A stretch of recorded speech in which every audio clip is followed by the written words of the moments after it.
parfois, j'ai des phrases qui me hantent. Elles restent quelques jours en moi et elles me créent de l'angoisse. Je ne sais pas pourquoi, des phrases anodines, des images qui paraissent simples et pourtant, elles sont chez moi vecteurs. Vous connaissez, un vecteur de quelque chose qui se passe à l'intérieur de moi, d'une réflexion qui mûrit, dont je n'ai pas accès. Et il me faut plusieurs jours pour la rencontrer. Aujourd'hui, je vais vous parler de cette phrase qui est née il y a une dizaine de jours au cours d'une petite réunion entre voisins. Et il y a un de mes voisins qui dit « Oh, vous vous rendez compte, maintenant les tracteurs sortent tout seuls. » C'est pas énorme que les tracteurs sortent tout seuls. Hein, on a bien maintenant les tondeuses qui vont dans le jardin toutes seules, les aspirateurs qui aspirent tout seuls, les machines à laver qui se mettent en route toutes seules, certains petits maintenant bus qui voyagent tout seuls. Donc, qu'est-ce qui fait que cette façon de voir le monde, un tracteur qui sort tout seul, m'a tellement bouleversée.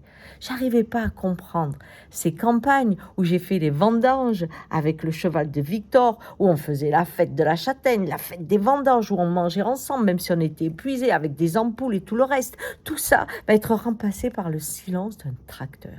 Alors on me dit, mais c'est parce qu'il y a des grandes cultures, maintenant on est nombreux. Oui, mais un tiers de la production va à la poubelle. Parce que après les tracteurs, c'est les ordinateurs qui s'occupent de la récolte. Oui, s'il y en a trop, il faut qu'on jette pour que le prix monte. Alors, après les tracteurs, les ordinateurs, et nous, on est où là? Je me suis rappelé à ce moment-là une expérience étonnante. J'étais avec un problème à l'épaule, j'avais une capsulite. On me fait une première infiltration sous scanner, donc le type voyait bien, hein, là où il me mettait l'aiguille, je sens rien. On m'en fait une seconde et je hurle. Et là, celui qui fait l'aiguille, qui était le même, avec le même scanner, me dit « Ah non, c'est la même chose. » Je dis « Mais moi, j'ai pas ressenti la même chose. » « Ah non, c'est la même chose. » En fait, la machine parlait pour moi et moi, ça n'avait aucun intérêt ce que je disais.